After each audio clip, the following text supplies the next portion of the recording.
بسم اللہ الرحمن الرحیم سبحانک لا علم لنا الا ما علمتنا انک انت العلیم الحکیم رب اشرح لی صدری ویسر لی امری واحلل عقدۃ من لسانی یفقہوا قولی رب اغفر وارحم انت خیر الراحمین۔ محرم کا مہینہ، فضیلت والا مہینہ۔ محرم کی 10 تاریخ بڑی فضیلت والی تاریخ۔ محرم کی 10ویں تاریخ کو روزہ رکھیں گے تو 1 سال کا گناہ معاف ہوگا، نہیں رکھیں گے تو کوئی اللہ کے ہاں باز پرس نہیں۔ 10ویں محرم کو ایک واقعہ پیش آیا جس کو امام حسین رضی اللہ عنہ کی شہادت کہتے ہیں، تو لہٰذا مناسب معلوم ہوا کہ تھوڑا سا اس کے تعلق سے عرض کیا جائے۔ اللہ کے رسول صلی اللہ علیہ وسلم کی وفات کے بعد حضرت ابو بکر خلیفہ، ان کے بعد حضرت عمر خلیفہ، اس کے بعد حضرت عثمان خلیفہ، اس کے بعد حضرت علی رضی اللہ تعالیٰ عنہ خلیفہ، حضرت علی رضی اللہ تعالیٰ عنہ کے بعد حضرت حسن رضی اللہ تعالیٰ عنہ خلیفہ، اس طرح بنے۔ لیکن حضرت عثمان تک سارے لوگوں نے بیعت کی۔ حضرت علی رضی اللہ تعالیٰ عنہ کے زمانے میں بیعت سارے لوگوں نے نہیں کی۔ حضرت علی سے کوفے والے، بصرے والے، مکے والے، مدینے والے سب بیعت کیے، شام والے بیعت نہیں کیے، تو ان کی بیعت ناقص تھی، لیکن حضرت علی ہی خلیفہ سمجھے جاتے تھے۔ اسی طرح حضرت علی رضی اللہ تعالیٰ عنہ کی شہادت کے بعد ان کے بڑے بیٹے حضرت حسن رضی اللہ تعالیٰ عنہ کو خلیفہ بنایا گیا۔ یہ بھی کوفے والے، بصرے والے سب مل کر ان کو بنائے، لیکن بہت سارے لوگ شام والے اور دوسری مکے والے، یہ لوگ حضرت حسن کو خلیفہ نہیں تسلیم کیے۔ لڑائیاں بہت ہوئیں۔ حضرت عثمان رضی اللہ تعالیٰ عنہ کی شہادت کے بعد حضرت حسن جب خلیفہ بنے تو وہی لڑائیوں کا سلسلہ پھر شروع ہونے والا تھا۔ حضرت معاویہ نے ان کو خط لکھا کہ بھئی آپ سے تو برائے نام لوگ بیعت کیے ہیں، اور یہاں ملک شام وغیرہ کے بہت سارے لوگ مجھے خلیفہ مانے ہیں، ہم کیوں لڑیں گے تو جانے جائیں گی، ہم نے ہزاروں صحابہ کو کھو دیا، کتنے لوگوں کو کھو دیا، آپ جو ہے اپنے آپ کو پہچانیے، اور صاحب میری خلافت کے لیے آپ میری خلافت کو تسلیم کر لیجئے، آپ خلافت سے دستبردار ہو جائیے۔ حضرت حسن رضی اللہ عنہ بڑے نیک، اور اللہ کے رسول صلی اللہ علیہ وسلم نے ان کے تعلق سے چھوٹے بچے تھے تو کہا کہ مسلمانوں کی 2 بڑی جماعت کے درمیان میرا یہ بیٹا یعنی نواسہ صلح کرائے گا۔ ویسے وہ حضرت حسن مان لیے، حضرت معاویہ کو خلیفہ مان لیے، ایسے جھگڑا ختم ہو گیا، حضرت معاویہ خلیفہ ہو گئے، سارے لوگوں نے بیعت کر لی ایک طرح سے۔ حضرت معاویہ رضی اللہ تعالیٰ نے ساری باتوں کو دیکھا تھا، ان کو یہ ڈر ہوا کہ میرے انتقال کے بعد پھر یہ لڑائیاں سب تازہ ہو جائیں گی، مسلمانوں کا خون جائے گا۔ انہوں نے کچھ لوگوں سے مشورہ کر کے اپنے بیٹے یزید کی خلافت لکھ دی کہ میرے بعد میرا بیٹا یزید خلیفہ بنیں گے، اور صحابہ سے بھی سب سے دستخط کرا لیا۔ ایسا ہو گیا۔ حضرت معاویہ رضی اللہ تعالیٰ عنہ 60 ہجری میں انتقال فرما گئے، یزید خلیفہ بن گئے۔ خلیفہ بن کے سب گورنروں کو لکھا کہ میں خلیفہ بن گیا، لہٰذا سب سے بیعت لو، تو بیعت لیتے تھے، تو سب جگہ بیعت لیے۔ مدینے کو بھی خط آیا کہ صاحب میری خلافت کی بیعت لو، مدینے میں بہت سارے صحابہ رہتے تھے، گورنر صاحب نے سب کو بلایا، سب نے بیعت کی۔ حضرت حسین رضی اللہ تعالیٰ عنہ کو بلایا اور وفات کی خبر دی کہ حضرت معاویہ کا انتقال ہو گیا، یزید جو ہے خلیفہ بن گئے ہیں، آپ ان کی بیعت کیجئے۔ حسین رضی اللہ تعالیٰ نے کہا بھائی میں رات میں چھپ کر بیعت کروں کیا، کل میں سب کے سامنے بیعت کرتا ہوں، آپ کل مجھے بلائیے۔ اچھی بات ہے صاحب، ان کو بھیج دیا۔ حضرت عبداللہ بن زبیر کو بلائے، ان کو اطلاع دی کہ حضرت معاویہ کا انتقال ہو گیا، خلیفہ بن گئے یزید، آپ بیعت کیجئے۔ انہوں نے کہا مجھے رات میں سوچنے کا موقع دیجئے، میں کل بیعت کرتا ہوں۔ کہا ٹھیک۔ لیکن ہوا یہ کہ عبداللہ بن زبیر رات مکے کو نکل گئے، حضرت حسین بھی مکے کو نکل گئے، بیعت نہیں کیے۔ حضرت معاویہ رضی اللہ تعالیٰ نے ان کو بتایا تھا بیٹے کو، بیٹا یہ عبداللہ بن زبیر، یہ حسین رضی اللہ عنہما، ان سے مجھے اندیشہ ہے، لہٰذا کچھ بھی ہو ان کی عزت کرنا، ان کا احترام کرنا، اور صاحب ان کا حق جو کچھ ہوگا ان کو دینا، آل رسول کو ان کا حق دیتے رہنا، یہ سب نصیحت کیے تھے۔ یہ دونوں نکل کر چلے گئے۔ اب دونوں نے بیعت نہیں کی۔ اب عبداللہ بن زبیر نے اپنی حکومت قائم کر لی مکے میں۔ حسین رضی اللہ تعالیٰ عنہ کوفے والے خط لکھے کہ ہم لوگ معاویہ کی بیعت نے یزید کی بیعت نہیں کیے، ہمارے دل آپ کے ساتھ ہیں، آپ آ جائیے کوفے کو، ہم آپ کے ہاتھ پر بیعت کرتے ہیں۔ خطوط آئے، یہ خط کیا، 2 خط کیا، کرتے کرتے کرتے 500 خطوط آئے۔ اس زمانے میں 2 خط آنا مشکل نہ، 4 خط آنا مشکل، 500 خط کوفہ سے۔ حضرت حسین رضی اللہ تعالیٰ نے سوچا کہ ٹھیک ہے، جا کے ہم لوگ کوفے میں ان لوگوں سے بات کریں گے۔ اب لوگ سب حج کی تیاری کر رہے ہیں اور حضرت حسین رضی اللہ تعالیٰ عنہ کوفے جانے کی تیاری کر رہے ہیں۔ بہرحال لوگ نکلے حج کو، حسین رضی اللہ تعالیٰ اپنے گھر کے لوگوں کو لے کر کوفے کو نکلے۔ عبداللہ بن عباس رضی اللہ تعالیٰ عنہ کو معلوم ہوا تو آ کے پوچھے کہاں جا رہے ہیں آپ؟ کہا کوفہ جا رہا ہوں۔ کہا وہاں کے لوگ غدار ہیں، آپ کے باپ کو قتل کیے، آپ کے بھائی کے ساتھ ناانصافی کیے، فلاں کیے، سب کا مت جائیے وہاں۔ لیکن حضرت حسین رضی اللہ ان کی بات نہیں مانے۔ عبداللہ بن عمر سمجھائے، ان کی بات بھی نہیں مانے۔ سعید بن مسیب سمجھائے، ان کی بات بھی نہیں مانے۔ ہوا ایسا کہ حضرت حسین رضی اللہ تعالیٰ نے عقیل مسلم بن عقیل کو بھیجا کوفہ، بھائی جا کے دیکھو وہاں کیا ہو رہا ہے، وہاں کیا ہو رہا ہے جا کے دیکھو۔ مسلم بن عقیل گئے تو دیکھا تو واقعی کوفے کے لوگ تڑپ رہے کہ حسین آئے، ہم بیعت کریں گے۔ یہ گئے تو بہت خوش ہوئے مسلم بن عقیل۔ اس کے بعد مسلم بن عقیل نے کوفے کے بڑے آدمیوں کو جانا، عروہ بن ہانی ایک بڑا آدمی تھا، ان کے گھر میں جا کے پناہ لیے حضرت مسلم بن عقیل۔ لوگ آ کے حضرت حسین کی بیعت کرتے، وہ خلیفہ ہیں، ہم بیعت کرتے ہیں، اور لا کے سب تحفے تحائف بھی ان کو پیش کرتے۔ وہاں جو گورنر تھے نعمان بن بشیر تھے، یزید کے گورنر، وہ ان سب پر کوئی توجہ نہیں دیا، ارے سب کوئی بات نہیں، ہونا جاتا ہے، سب ہوتا کیا، کچھ بھی نہیں۔ تو کوفے کے کچھ لوگ جا کے شام کو یزید کو بتائے کہ بھئی تمہارے خلاف وہاں بیعت لے رہے ہیں اور تمہارے گورنر کچھ نہیں کر رہے ہیں۔ انہوں نے فوراً نعمان بن بشیر کو وہاں سے ہٹا کر ان کی جگہ بھیج دیا عبید اللہ بن زیاد کو۔ عبید اللہ بن زیاد گورنر بن کے آ گیا۔ اب انہوں نے تحقیق شروع کی، معاملہ کیا ہے؟ تو معلوم یہ ہوا کہ صاحب واقعی مسلم بن عقیل حضرت حسین کے لیے بیعت لے رہے ہیں۔ تو کہاں ہیں یہ پتہ چلانا ذرا مشکل تھا۔ عبید اللہ بن زیاد نے ایک جاسوس کو مقرر کیا، جا کے تم پتہ کرو کہ مسلم بن عقیل کس کے گھر میں چھپے ہوئے ہیں۔ تو یہ پیسہ بھی دیا ان کو، 2000 دینار دیا کہ یہ بھی لے جاؤ۔ وہ پوچھتے پوچھتے معلوم ہوا کہ مسلم بن عقیل عروہ بن ہانی جو ایک بڑا آدمی ہے کوفے کا، اس کے گھر میں ہیں، وہیں سب کے لیے بیعت لے رہے ہیں حضرت حسین کے لیے۔ یہ پہنچ گیا وہاں، جا کے بتایا میں ایک اجنبی ہوں، باہر سے آیا ہوں، سنا ہے کہ حضرت حسین تشریف لانے والے ہیں، میں بھی بیعت کرنے کے لیے انتظار میں ہوں، اور یہ 2000 دینار بھی لایا ہوں تحفہ آپ کے لیے، آپ اس کو حضرت حسین کی بیعت وغیرہ لینے کے لیے خرچ کیجئے۔ او صاحب قبول کر لیے، خوش ہو گئے، صاحب بہت اچھا ہے۔ عروہ بن ہانی بھی تھا، مسلم بن عقیل بھی وہاں تھے۔ جا کے اس نے عبید اللہ بن زیاد کو پوری بات بتا دی کہ عروہ بن ہانی کے گھر میں ہیں مسلم بن عقیل اور سب کے لیے بیعت لے رہے ہیں۔ ہاں، اب اس نے کیا کیا، عروہ بن ہانی کو بلایا، مسلم بن عقیل کو نہیں بلایا، عروہ بن ہانی کو بلایا۔ کہا کہ صاحب مسلم بن عقیل کہاں ہیں؟ عروہ نے کہا مجھے کیا معلوم، میں نہیں جانتا۔ کہا نہیں جی بتاؤ۔ کہا نہیں میں نہیں جانتا، میں بتاؤں گا نہیں۔ تو کہا تمہارے گھر میں ہے نا؟ اس کو بلایا جاسوس کو، ادھر آؤ جی۔ وہ آیا تو عروہ دیکھ کے پریشان ہو گیا، ارے یہ تو لا کے 2000 دینار بھی دیا، یہی جا کے بتایا ہے۔ اب اس کے ہاتھ کے طوطے اڑ گئے۔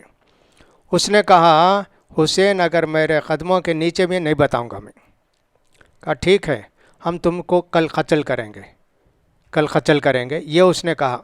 یعنی عرفے کے دن سے ایک دن پہلے ایسے لوگوں نے لکھا ہے۔ اور کچھ لیڈروں کو بلا لیا، کوفے کے بڑے بڑے لوگوں، گورنر نہ بھائی، پاور بہت نہ ان کو، سب آ کے اس کے پاس بیٹھے ہوئے۔ کہا دیکھو سب لوگ اپنے اپنے لوگوں کو آگاہ کرو، یہ غلط ہے، یہ بغاوت ہے، میں جو بھی ان کو پاؤں گا قتل کر دوں گا، ایسا سب ان کو سب بلا کے ڈرایا دھمکایا۔ مسلم بن عقیل کو معلوم ہوا کہ عروہ بن ہانی وہاں ہیں، گورنر کے پاس اور ان کو قتل ہونے والا ہے. 4000 آدمی لے کر نکلے مسلم بن عقیل مقابلہ کرنے کے لیے.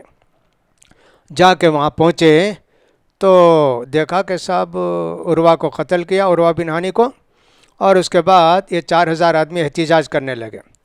اور اوپر سے لوگ بولے لوگ چلے جاؤ ورنہ ابھی قتل ہوگا, ابھی فلاں کریں گے, ان کے قبیلے والے ہی. یہ سب دھمکی سن کے عورتیں آ کے اپنے اپنے بچوں کو بلا کے لے گئے, آ جاؤ آ جاؤ, اور مرد لوگ بھی اپنے اپنے بیٹوں کو بلا کے لے گئے, بوڑھے ووڑھے سب لے گئے.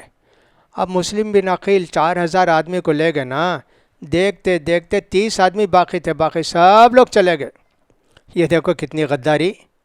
اس کے بعد مسلم بن عقیل بھی پناہ لینے دوڑے واپس, ادھر گئے ادھر گئے, 30 آدمی تھے نا, دیکھتے دیکھتے کون بھی نہیں. رات میں ایک بوڑھی کے گھر میں جا کر پانی مانگے. بوڑھی دروازہ کھول کے پوچھی کون آپ؟ کہا میں مسلم بن عقیل ہوں. کہا جاؤ جاؤ, گھر میں بلا کے کچھ کھانا رکھی, پانی پلائی. اس کا بیٹا کمرے میں گھر میں تھا, پوچھا کون آئے؟ کہا کوئی نہیں کوئی نہیں, نہیں کوئی آئے ہیں.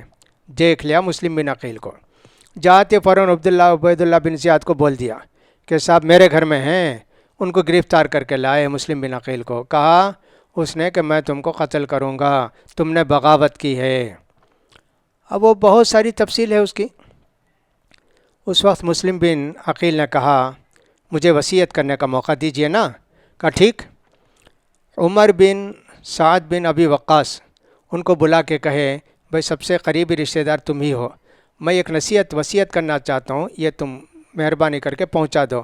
جا کے حسین کو بول دینا ہرگز مت آؤ, یہاں کے لوگ بڑے بے وفا ہیں, غدار ہیں. پہلے تو خط بھیجے, سب لوگ بہت چاہتے ہیں آپ کو, فوراً آئیے. اب یہ سب دیکھ کے انہوں نے لکھا غدار ہیں, دھوکے باز ہیں, آپ مت آئیے. فوراً وہ خط لے کر گئے. یہ مسلم بن عقیل کو قتل کر دیا گیا.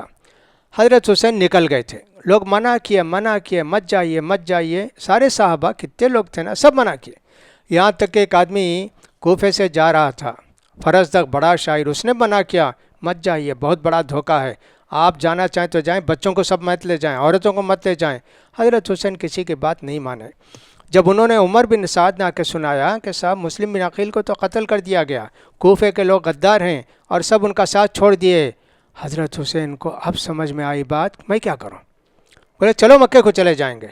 لیکن عقیل کے جو بیٹے وغیرہ تھے مسلم بن عقیل کے, انہوں نے کہا نہیں, ہمارے بھائی کا قتل, ہمارے باپ کا قتل ہو, ہم چھوڑیں گے نہیں, جائیں گے بدلہ لیں گے.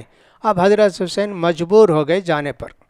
گئے ایک جگہ پہنچ کے پڑاؤ کیا. کہا یہ کون سی جگہ ہے جی؟ لوگوں نے بات کربلا. حضرت حسین نے کربن و بلاؤن, مصیبت پریشانی کی جگہ کیا یہ. اس کو معلوم ہو گیا عبید اللہ بن زیاد کو کہ اس طرح حضرت حسین آ رہے ہیں. ان کے ساتھ کتنے لوگ ہوں گے؟ 300 آدمی ہوں گے زیادہ سے زیادہ.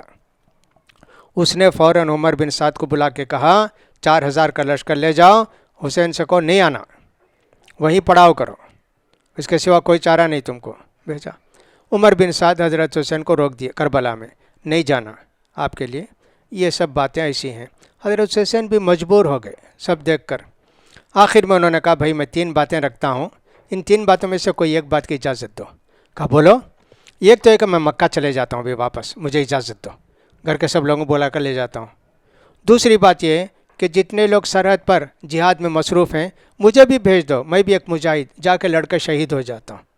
نہیں تو مجھے موقع دو, میں جا کے شام میں یزید سے بیعت کر لیتا ہوں, ان کو خلیفہ مان لیتا ہوں. بہت خوش ہو گئے عمر کہ ماشاءاللہ اتنی آسانی کے ساتھ یہ جھگڑا ختم ہو گیا نا. جا کے عبید اللہ بن زیاد کو سنائے, وہ بھی بہت خوش ہو گیا کہ صاحب چلو بغیر خون خرابے کے ساری باتیں ختم ہو گئیں. وہاں ایک آدمی بیٹھا تھا, اس کا نام تھا شمر ذی الجوشن. وہ حضرت حسین رضی اللہ تعالیٰ کا سوتیلا ماموں بھی ہوتا تھا رشتے میں, بڑا ظالم. عبید اللہ بن زیاد کا بڑا دوست. اس کی بات ذرا مانتے بھی تھے. وہ کہا ہرگز نہیں, ایسا ہو نہیں سکتا, حسین آپ کے پاس آئے گا, آنے کے بعد آپ اس کا فیصلہ کریں گے. اور پریشان ہو گیا عبید اللہ بن زیاد. کہا کہ میں جاؤں گا. کہا اس کو بھی 1000 کا لشکر دے کے بھیجے, جاؤ بھی تم بھی جاؤ, جا کے عمر بن سعد کو بھیج دو, وہ نرمی کرتے ہیں حسین کے ساتھ. یہ سب اس نے سازش کی تھی شمر ذی الجوشن نے, اس کو بھیج دیے. اب یہ وہاں کمانڈر ہو گیا. حضرت حسین رضی اللہ تعالیٰ نے پریشان. تاریخ کے مطابق لوگوں نے کہا جمعرات جمعہ لکھا ہے, لیکن اس کو لوگوں نے غلط بتایا دن. بہرحال جمعرات کے دن ظہر کا وقت ہے، سب تنگ ہوتے گئے، گھیرتے گئے. حضرت حسین کے چند ڈیرے تھے، اسی میں رہتے تھے. وہ جو ہے کہ صاحب پانی نہیں دیا، وہ سب غلط باتیں ہیں، اسے کوئی بات نہیں ہے. حضرت حسین رضی اللہ تعالیٰ ظہر کا وقت ہوا، اذان دیے، دے کر بولے کہ صاحب آؤ بھائی، تم لوگ تو بڑی جماعت ہو نا، 5000، آؤ نماز پڑھاؤ. میں پیچھے پڑھتا ہوں. کہا نہیں، آپ اللہ کے رسول کے نواسے ہیں، آپ کے پیچھے ہم نماز پڑھیں گے. سارے لوگ ظہر بھی عصر بھی حضرت حسین رضی اللہ تعالیٰ کے پیچھے نماز پڑھے. اب مغرب اور عشاء کی نماز کا وقت ہے. حضرت حسین آ کے اپنے کمرے ڈیرے میں آرام کرنے لگے، مشورہ کرنے لگے کہ بھئی اجازت ہے، ہم کو یزید کے پاس جا کے بیعت کر لینا ہے. اب یہ لوگ ڈر گئے جو حضرت حسین کے ساتھ آئے تھے اور کوفے سے آ کر حضرت حسین کے ساتھ مل گئے تھے نا، یہ 300 آدمی کے قریب تھے. اب ان کو ڈر ہوا کہ اگر حضرت حسین یزید کے پاس گئے ہمارا پول کھل جائے گا، خطوط مانگیں گے حضرت یزید، ان کو دے دیں گے یزید کو تو ہم معلوم ہو جائے گا، ہم گردنیں جائیں گی. حسین رضی اللہ تعالیٰ سے کہا کہ خطوط دو. حسین نے کہا نہیں، یہ خطوط نہیں دوں گا. ایسی بات بڑھتے انہی لوگوں نے جو کوفے سے آئے تھے حضرت حسین رضی اللہ تعالیٰ پر حملہ کیا، عورتوں پر ڈیرا جلا دیا، کیا کیا سب کیا. اور یہ کیا کہ نہیں، یہ سب یزید کا لشکر کیا، عبید اللہ بن زیاد کا لشکر کیا. رات میں تو بھاگنے کا موقع ملتا نا، بھاگنے کی کوشش کیے تو ان لوگوں نے جو یزید کا لشکر تھا ان کا گھیرا بندی کر دی، جا نہیں سکتے تھے، ڈیرے جلا دیے اور لڑائی چھیڑ دی. رات بھر لڑائی ہوتے رہی. سارے لوگ حضرت حسین کے ساتھ جو وفادار چند لوگ تھے وہ سب شہید ہو گئے. یہ لوگ بھاگ کے نکلنے کی کوشش کیے اور یہ لوگ بھی لڑے. دوسرے دن حضرت حسین رضی اللہ تعالیٰ ان لوگوں سے لڑتے شہید ہو گئے. لوگ لکھتے ہیں کہ محرم کی 10 تاریخ تھی اور جمعہ کا دن تھا. اس طرح نبی کریم صلی اللہ علیہ وسلم کے پیارے نواسے جو اللہ کے رسول کو بہت پسند تھے، بہت پیارے تھے، ان کی شہادت ہو گئی 10 محرم کو. یہ کس نے کیا؟ یزید نے ہرگز نہیں کیا. لوگ بدنام کرتے ہیں یزید نے کیا، یہ بالکل غلط بات ہے. ایک بات تو یہ ہوئی. دوسری بات یہ کہ حضرت حسین رضی اللہ تعالیٰ کو شہید کیا گیا، ان کا سر بھیجے یزید کے پاس، جیسے تاریخ میں لکھتے ہیں لوگ، اور دھڑ یہیں دفن کر دیا گیا. نجف اشرف جس کو کہتے ہیں، وہاں کربلا میں دفن کر دیا گیا. وہ شیعہ کے لیے ایک بہت بڑی زیارت گاہ ہے. اب یہاں یہ کہ صاحب اتنی خراب جگہ جہاں حضرت حسین کی شہادت ہوئی اور صاحب جہاں ایسے ویسے ہوا، اس جگہ جو ہے گندہ ہو گئی نا. وہ جگہ اللہ کے پیارے رسول کو نواسے کوئی وہاں دفن کیے، قتل کیے، شہید کیے، وہ جگہ تو گندہ ہو گئی، لیکن اس کو مقدس جگہ مانتے ہیں. یہ بھی عجیب و غریب بات ہے. بہرحال یزید کو معلوم ہوا تو بہت افسوس کیے.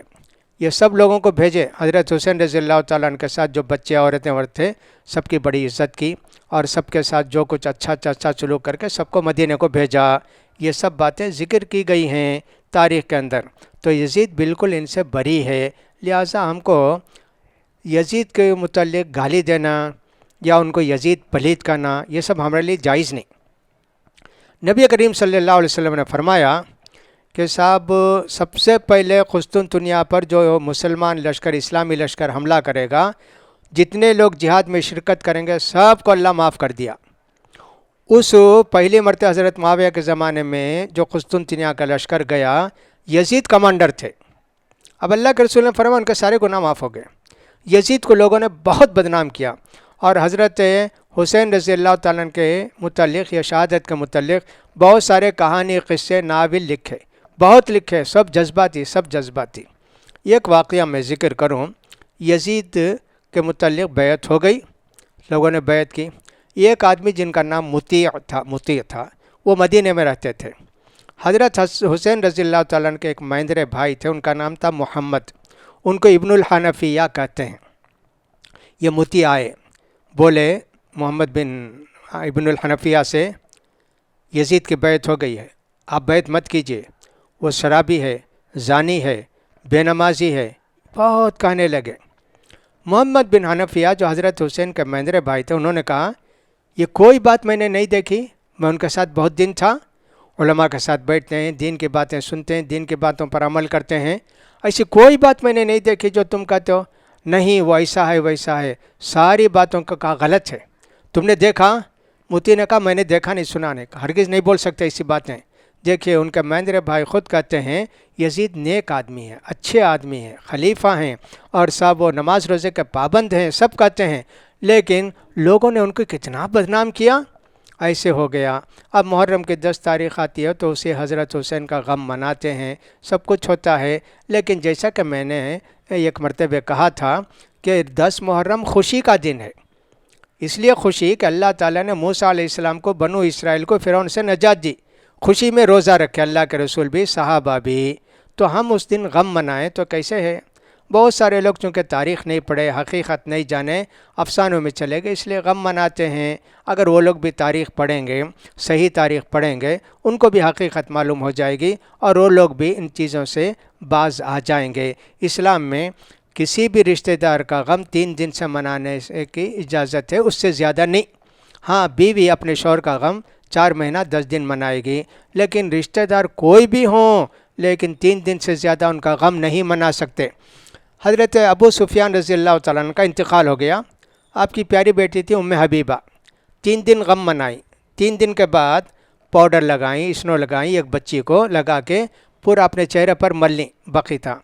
اپنی وہاں جو عورتیں تھیں ان سے کہا میں اس لیے لگا لی یہ سب پاؤڈر اسنو، سمجھے آج کے زمانے میں خوشبو، کہ تم کو معلوم ہو کہ میرے والد کا انتقال ہو کر 3 دن ہو گئے، اب غم ختم، اب اس کے بعد اجازت نہیں غم منانے کی، ایسا انہوں نے کہا۔ تو لہٰذا غم مناتے ہیں، بہت سارے کام کرتے ہیں، کالے کپڑے پہن کر اپنے غم کا اظہار کرتے ہیں، سینہ کو بھی کرتے ہیں، مجلس کرتے ہیں، سب کرتے ہیں، چونکہ حقیقت معلوم نہیں ہے اس لیے لوگ ایسے کرتے ہیں۔ اگر حقیقت معلوم ہو جائے، صحیح تاریخ پڑھیں، تو میرے خیال میں شاید ایسی باتیں نہیں ہوں گی۔ اللہ تعالیٰ ان سب کو توفیق دے، ہدایت دے، ہم کو بھی ان کو بھی توفیق کے بعد جنت میں داخل کرے۔ آل رسول کی محبت سب کے دلوں میں ہے، ان کے دلوں میں بھی، ہمارے دلوں میں بھی ہے، اور آل رسول کی محبت نہ ہو تو پھر ہم مسلمان ہو ہی نہیں سکتے نا۔ لیکن محبت کا تقاضا یہ ہے کہ ان کی باتوں پر عمل کیا جائے، ان کے طریقے پر عمل کیا جائے۔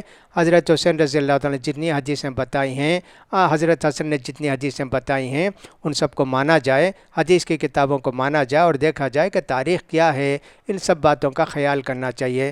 تاریخ کو مسخ کیا گیا، تاریخ کو بدل دیا گیا، اسلامی تاریخ کو، اور سب بہت ساری غلط باتیں اسلامی تاریخ کے اندر داخل کر دی گئیں، اس کی وجہ سے سب باتیں ہو رہی ہیں۔ اللہ تعالیٰ سب کو توفیق دے۔ حضرت حسین کی شہادت کا 10ویں محرم سے کیا بھی تعلق نہیں۔ محرم کی فضیلت ہے کہ اللہ تعالیٰ نے حضرت آدم کو پیدا کیا، حضرت موسیٰ علیہ السلام کو فرعون سے نجات دی، وہ تاریخ ہے۔ اس کے ساتھ حضرت حسین رضی اللہ تعالیٰ کی شہادت تو 61 ہجری میں ہوئی، 60 پر 1 ہجری میں ہوئی، جب تک اللہ کے رسول ساری فضیلت نے بیان کر دیے تھے نا، لہٰذا اس کو شہادت کا مہینہ کہتے ہیں، نہیں کہنا چاہیے شہادت کا مہینہ، اس کو محرم ہی کہنا چاہیے۔ یہ سب باتیں محرم کے مہینے میں ہوتی ہیں۔ یہ چند باتیں ہم نے وقت کی تنگی کے ساتھ آپ کو سنا دیں تاکہ معلوم ہو کہ حضرت حسین رضی اللہ تعالیٰ کو بے رحمانہ شہید کیا گیا۔ ہمارا اعتقاد ہے کہ حضرت حسین بھی حسن بھی جنت کے نوجوانوں کے سردار ہیں۔ سارے لوگ نوجوان ہوں گے، لیکن جو نوجوانی کے عالم میں دنیا سے رخصت ہوئے نا، ان کے سردار، وہ بھی نوجوان اور دوسرے بھی سب نوجوان ہوں گے، ان کے سردار ہوں گے اللہ کے رسول کے چہیتے پیارے حضرت حسین رضی اللہ تعالیٰ عنہ۔ ہم ان کی شہادت کو ظلم سمجھتے ہیں، جس نے بھی ان کو شہید کیا وہ جائے گا جہنم میں، وہ اللہ کے اس پر لعنت ہوگی، ہم یہ بھی کہتے ہیں، لیکن اس کے ساتھ یہ بھی کہتے ہیں یزید کا اس سے کوئی تعلق نہیں۔ جس نے اس کو شہید کیا، یا تو ان کو شہید کیا، یا تو شمر ذی جوشن نے شہید کیا، یا سنان نخعی ایک آدمی کا نام ہے، اس نے شہید کیا، دوسرے لوگ اس میں شریک نہیں تھے۔ اب وہ جیسے حکم ملتا ہے فوج کو، فوج ویسے کرتی ہے، لیکن حضرت حسین کو جس نے بھی شہید کیا، اللہ کے اس پر لعنت ہو، وہ جہنم میں جائے گا۔ اللہ اس کی توبہ قبول کرے گا بھی، کیا بھی ہوگا تو اللہ تعالیٰ اس کی توبہ کو قبول نہیں کرے گا۔ لہٰذا حضرت حسین کی پوری عزت، پورا احترام ہمارے دلوں میں ہے، اسی پر ہمارا اعتقاد ہے۔ اللہ تعالیٰ ہم کو اسی اعتقاد پر باقی رکھے۔ وآخر دعوانا الحمدللہ رب العالمین۔